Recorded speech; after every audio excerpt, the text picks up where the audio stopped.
Morning friends, या चहा घ्यायला. आज आमच्या आईने सकाळीच झाडाची पपई तोडली आहे बाबाला नाश्त्यासाठी.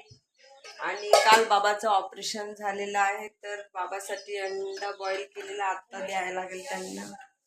आणि आज मलाच उशीर झाला उठायला. आज मी नाही उठली तर प्रशिक पण नाही उठलेला आहे. तर हे बघा, हे आमचे कारभारी अजूनपर्यंत झोपेतून उठलेले नाही आहे. स्कूलचा टाइम आहे 9 वाजता, तरी पण प्रशिक पण नाही उठलेला आहे. बाबू उठ, उठ ना.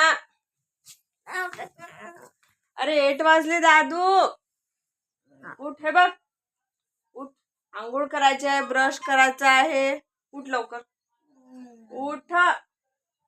अहो उठा ना, प्रशिकला नेऊन द्यायचं आहे. उठा बरं,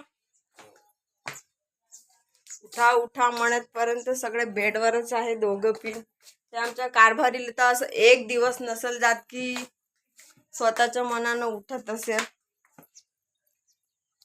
सिजू, सिजू का, सिजू कुठे गेली? दूधवाला अजून आलाच नाही का? दुधाची कॅन तर ठेवली, आलाच नाही. चला तर मित्रांनो,